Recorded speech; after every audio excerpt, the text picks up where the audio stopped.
ओम शांति। आज 23 मार्च 2022 के मीठे मुरली सार की मीठी सी मंथन।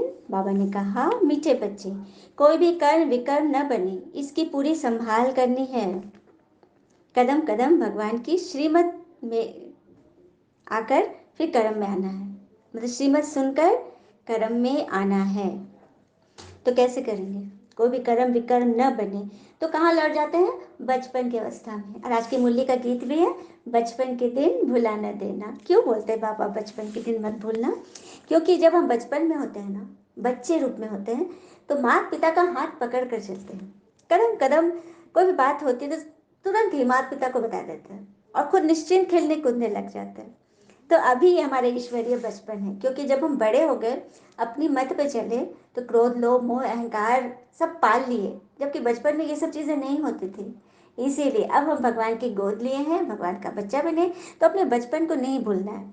बचपन में हम कैसे होते हैं? एकदम इनोसेंट होते हैं, प्योर होते हैं और एक्सप्लोरिंग होते हैं। खोज करने की आदत होती है, पूछते रहने की आदत होती है, ये क्या है, क्यों है।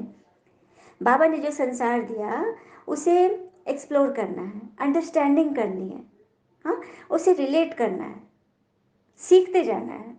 तो उसके लिए बचपन को भुला नहीं देना है। ये हमारे ईश्वरीय बचपन भगवान ने हमें सौगात में दी है। और भगवान की गोद गुप्त है, ईश्वर की गोद गुप्त है, लेकिन अनुभव प्रत्यक्ष है। अनुभव, आप मेरी बात मत सुनिए, लेकिन इस ज्ञान को सुनिए। ये परमात्मा का ज्ञान है। आप अगर निरंतर 2-4 दिन भी यदि सुने, तो आपको जो अनुभव होगा वो प्रत्यक्ष होगा। है ना बड़ी बात? तो कोई भी कर्म करने से पहले भगवान की राय से आप योग कर ले, या फिर कोई निमित्त है उसको बताकर पूछ ले। हर कदम पे अपनी संभाल करनी है। एक्सप्लोरिंग वाले नेचर हो जाए, मतलब खोज करने की। तो बाहर की खोज तो दुनिया पूरी कर रही है, चांद तक पहुंच रही है, अंतरिक्ष में जा रही है, धरती के अंदर जा रही है, सागर में जा रही है, सब जगह एक्सप्लोरिंग हो ही रही है। हम भी एक्सप्लोर करें, अपने भीतर जाए, अपने अंदर अपने आप को खोजें। जैसे कि क्रोध, आज क्रोध सबके लिए एक जनरल समस्या बनी हुई है। चलिए इस पर छोटा सा प्रसंग सुनते हैं। एक बार एक व्यक्ति बड़ा क्रोधी था। उसको बहुत तुरंत तुरंत क्रोध आता था, लेकिन जब वो रियलाइज करता था, शांत जब होता था, तो उसको बड़ा अकबक लगता था, बहुत ग्लानि होती थी और अपने इस संस्कार से कुछ चिढ़ने लगता था कि मुझे इतना क्रोध क्यों आता है। उसको बहुत इरिटेटिंग होती थी, लेकिन उसको कुछ रास्ता नहीं सूझ रहा था। एक दिन घर में ऐसे बैठा हुआ था, क्रोध की अवस्था थी। एक भिक्षुक आया भीख मांगने, और ये तो एकदम क्रोध में था, भाव में चढ़े हुए थे। तो जब वो भीख देने लगा, तो भिक्षुक ने इसका चेहरा देखा, बोला कि नहीं, मुझे भी भीख नहीं चाहिए, और वो जाने लग गया। इसको, क्रोधी को, बड़ा गुस्सा फिर आया इस बात पे कि वो मुझसे भीख नहीं, मैं भीख लेकर गया, भीख नहीं लिया। तो दौड़ते हुए उसके पीछे गया कि मुझे कारण बताइए, आप मुझसे भीख क्यों नहीं लिए। थोड़ा सा विनम्र हुआ। भिक्षुक ने बोला कि बहुत बड़ा कारण है। तो क्या कारण है, मुझे बताइए, मुझे जानना है। तो आप, मैंने आपका चेहरा देखा, आपके वाइब्रेशन देखे, आप क्रोध में थे, तो क्रोधी के हाथ से तो मुझे नहीं चाहिए। बोलता हाँ, मैं क्रोध में तो था। थोड़ा रियलाइज करता है, लेकिन बोलता है इसका छूटने का उपाय भी तो बता दीजिए, आपके पास कोई रास्ता है, मैं बहुत परेशान हूँ इससे। तो भिक्षुक ने बोला कि हाँ, मेरे पास है रास्ता। तो उसको हाथ पकड़ के वो व्यक्ति उसको अपने घर तक ले गया और बोला कि नहीं, मुझे बैठाइए, मुझे रास्ता बताइए। तो भिक्षुक ने बोला कि ये देखो, ये कमंडल में चमत्कारिक जल है, लाओ, तुम अपना कोई पात्र लाओ, मैं उसमें तुम्हें ये जल देता हूँ। वो अपना पात्र लाया, उसमें जल दिया और बोला जब भी तुम्हें क्रोध आए, मन तुम्हारे चिड़चिड़ाए, इरिटेट हो, हलचल में आए, तुम इस जल की 7 बूंद अपने जीभ में डालना, और उसके बाद उस क्रोध की बात क्यों आई उसके जड़ में जाना और स्वीकार करना कि अगर मैं बुद्धि से, विवेक से काम लेता तो क्या ये बात फैलती, उस बात का मनन करना। बोला ठीक है, तो कैसे में क्रोध खत्म हो जाएगा? तो हाँ, बिल्कुल जड़ से खत्म हो जाएगा। बड़ा खुश हुआ। फिर भिक्षुक ने यह भी बोला कि मैं 1 माह के बाद तुमसे मिलूंगा आके। बोला ठीक है। उसको अच्छा से भिक्षा दिया और फिर वो भी खुश होके गया। 1 माह बीती, भिक्षुक पधारे वहां पे। ये तो इंतजार में ही था कि 1 माह बीते वो आएंगे। और ये दौड़ कर गया, उनके चरण स्पर्श किए और बोला कि आपकी वो दवा, आपकी वो जल तो बिल्कुल चमत्कारिक था, लेकिन वो जल अब खत्म हो रहा है, आप फिर से मुझे वो जल देते।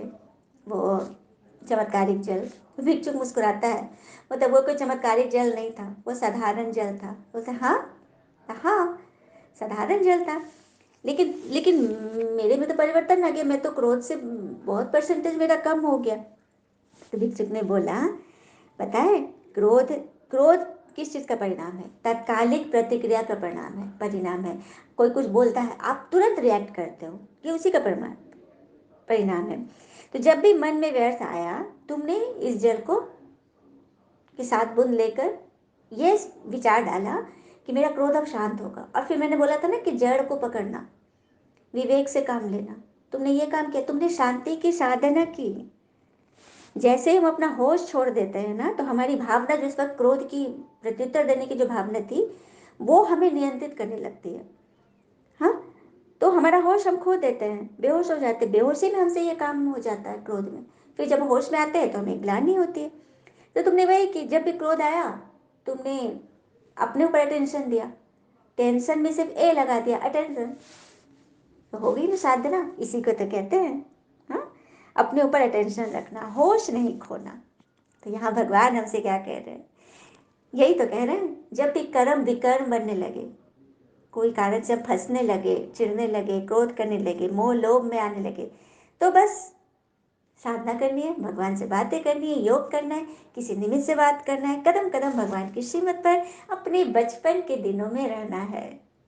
प्रश्न, विकर्मों से बचने में बाबा की सहायता किन बच्चों को मिलती है?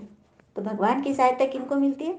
जो भगवान से सदा सच्चे रहते, प्रतिज्ञा कर विकारों का दान देकर वापस लेने का संकल्प भी नहीं करते। भगवान की सहायता उन्हें ही मिलती है जो कर्म के विकर्म बनने से पहले भगवान से राय ले लेते हैं।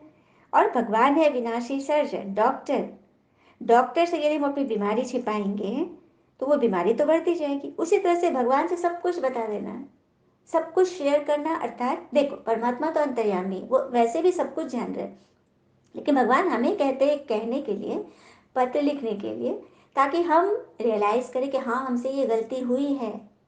हम भगवान के सामने बैठकर किसी और का दोष नहीं लगा सकते, फलाना में मुझे ऐसे हुआ, नहीं। आपने होश खोया, तब आपसे भी कर्म हुए। तो ये बात भगवान से बतानी, मतलब भगवान से राय लेनी है, ढांढना है। माता पिता को पूरा फॉलो करना है। माता पिता अर्थात हम भक्ति में भगवान को क्या कहते हैं? तुम ही हो माता पिता, तुम ही हो। तो वो आ चुके हैं हमारे माता पिता बनकर, तो उनके श्रीमत को पूरा पूरा फॉलो करना है। उच्च पद पाने के लिए संपूर्ण पावन बनना है। संपूर्ण पावन अर्थात मन वचन कर्म, संबंध संपर्क संकल्प, इस सब चीजों में हमें पवित्र बनना है। शांति की साधना, अलर्ट रहना है। वरदान है, न्यारेपन की अवस्था द्वारा पास विद ऑनर का सर्टिफिकेट प्राप्त करने वाले अशरीरी भव। न्यारेपन की अवस्था द्वारा पास विद ऑनर का सर्टिफिकेट प्राप्त करने वाले अशरीरी बनो। तो न्यारेपन की अवस्था कब आएगी? वही बात है, कोई कर्म हमारा विकर्म न बने, हम कांटों के बीच रहते हुए गुलाब जैसे खिले रहे। तो यही तो है न्यारेपन। किसी बात को अंडरस्टैंड करे, हाँ? अपने अपनी स्थिति को समझे, अपनी स्वस्थिति को संभाल के रखे। तो जब ऐसी अवस्था होगी, तो पास विद ऑनर का सर्टिफिकेट हमें भगवान से मिलेगा। दुनिया में तो कई सर्टिफिकेट मिले, पढ़ाई के मिले, शांति की, मतलब कोशिश की मिले, हाँ, कितने लोगों को कितने टाइटल मिलते हैं, लेकिन यहाँ स्वयं भगवान हमें टाइटल दे रहा है, हमें सर्टिफिकेट दे रहा है। तो उसके लिए मुख व मन दोनों को आवाज से परे करना होगा। मुख व मन, व्यर्थ बोल नहीं बोलने हैं। हमें पता होता है ये बोल का क्या परिणाम होगा, उसको पहले ही समझ ले, त्रिकालदर्शी बन जाए। और मन, मन में व्यर्थ संकल्प नहीं चलाए। अब हम कोई मैसेज कर रहे हैं मोबाइल में, मैसेज चलिए लिख दिए, लेकिन सेंड करने से पहले सोचे, क्योंकि सेंड जैसे ही करेंगे, वो किसी न किसी को, जिसको भेज रहे हैं उसको मिल ही जाएगा। तो सेंड करने से पहले मन में विचार आए, संकल्प आता है, हलचल आता है, क्योंकि हम संसारिकता में है, परिवार में है, बहुत तरह की बातें होंगी। मन में संकल्प आया, लेकिन सेंड करने से पहले भगवान से बात कर ले, कोई अच्छा सा गीत सुन ले। वही साधु वाली बात, अपने उस कारण को देखे, जाने, विवेकशील बनकर उसको परखे, हाँ, खत्म करे। हो गई ना शांति की साधना। यही तो है, सेंड न करे, मन में आया लेकिन उसको खत्म कर दे। तो यही है मुख और मन का मौन, जिससे मन और तन दोनों को आराम मिलेगा। स्लोगन, सर्व गुणों व सर्व शक्तियों का अधिकार प्राप्त करने के लिए आज्ञाकारी बनो। भगवान ने भी क्या बोला, कोई कर्म विकर्म बनने से पहले मुझसे राय लो, ज्ञान में चलो, अपने ऊपर अटेंशन रखो, होश मत गवाओ।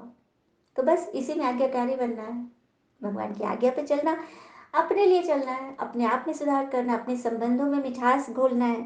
तभी हमें सर्व गुण और सर्व शक्तियाँ के हम अधिकारी बन जाएंगे। अच्छा, Om Shanti. All is well that ends well. शुक्रिया मीठे बाबा।